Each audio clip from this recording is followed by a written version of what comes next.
Chers amis, bonjour. Nous sommes le jeudi 10 mars 2022, il est 9h30.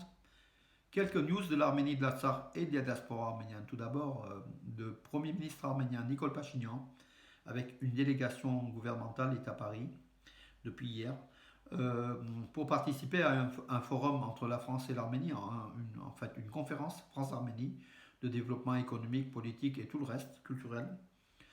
Avant cette conférence, il s'est rendu au cimetière de Montfort-l'Amaury dans les Yvelines, où repose le célèbre chansonnier français d'origine arménienne, héros national d'Arménie, Charles Aznavour.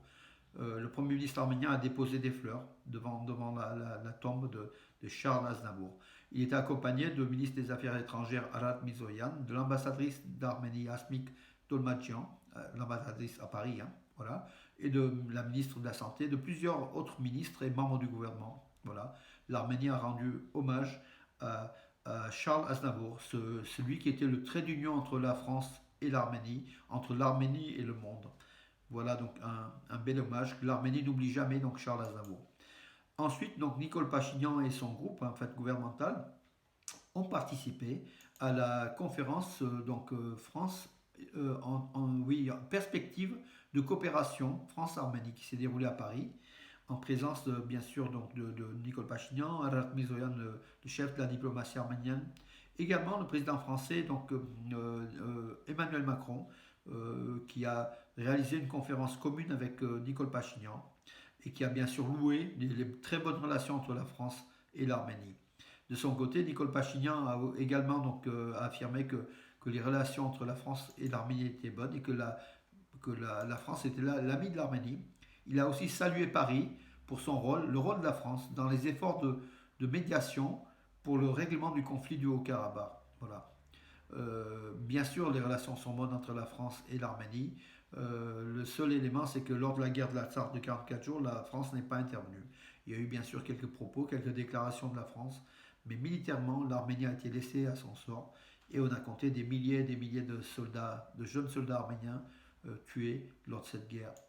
Voilà. Mais n'empêche, oui, la France est l'amie de l'Arménie, même si stratégiquement, militairement, elle n'aide pas l'Arménie, elle ne peut pas aider l'Arménie, parce que la France fait partie aussi de la présidence du groupe de Minsk de l'OSCE.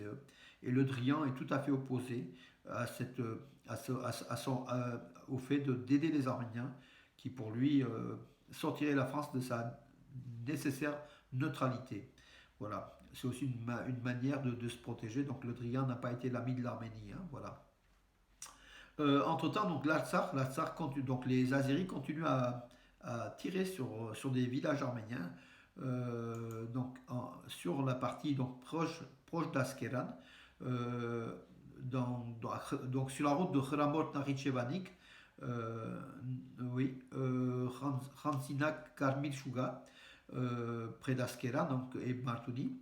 Sur ces routes-là, donc les Azeris tirent en direction des citoyens des villages et aujourd'hui ils terrorisent la population arménienne de ces villages, même dans leurs déplacements sur les routes de l'Artsakh, la partie non occupée. Eux, ils sont depuis des positions occupées et ils tirent à quelques kilomètres ou non loin, donc sur des centaines de mètres sur cette partie qui appartient à la République de l'Artsakh, qui est aujourd'hui menacée par ces tirs. Bien sûr, les forces russes de sécurité, de paix, ont été averties, mais ils font que ce qu'ils peuvent faire. Donc, et l'Azerbaïdjan profite peut-être aussi de la Russie, le fait que la Russie soit en guerre en Ukraine, voilà, pour essayer de récupérer, de faire partir les Arméniens, de les décourager, récupérer la partie qui reste encore arménienne, terre ancestrale des Arméniens. Voilà, voilà. Entre-temps, on a Askeran, donc toujours le village de Karmil, près de Askeran. 64 maisons sont en cours de construction et qui vont abriter des réfugiés arméniens depuis la guerre de 44 jours, des réfugiés qui vivent dans des situations, dans des abris, enfin de façon précaire. Et là, ils vont devoir, donc d'ici la fin de l'année, ils auront 64 logements à eux, donc des villas, des maisons individuelles dans ce village de Karmil, ce qui est une bonne chose. Alors, environ 100 Arméniens d'Ukraine ont demandé de vivre en Arménie. Ce sont oui, des habitants c'est d'après le ministère, enfin le haut commissaire, le haut commissariat de la diaspora, hein, donc à Erevan qui annonce cela. Nous avons reçu 100 candidatures d'Arméniens d'Ukraine et qui sont rendus sur le territoire d'un deuxième pays. C'est-à-dire qu'en fait, ce sont des Arméniens qui se trouvent sans doute en Pologne ou dans d'autres pays qui demandent à rentrer en Arménie.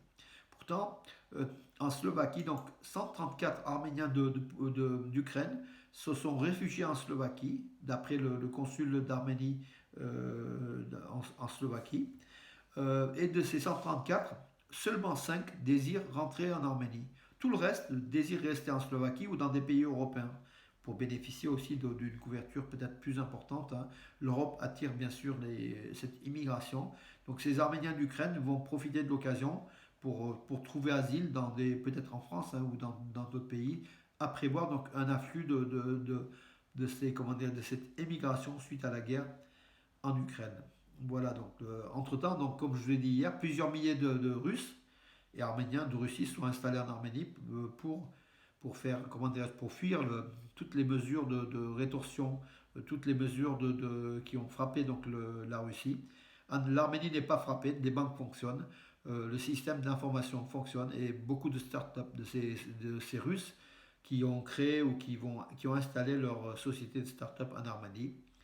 Ça va donner de la force, de la jeunesse à l'Arménie et je trouve que c'est une bonne chose. Et c'est des Russes et ce sont des éléments de progrès, ce sont voilà, donc pour l'économie arménienne. Voilà mes amis, écoutez, j'en ai fait le tour, oui j'en ai fait le tour. Je vous donne rendez-vous à demain, bonne journée.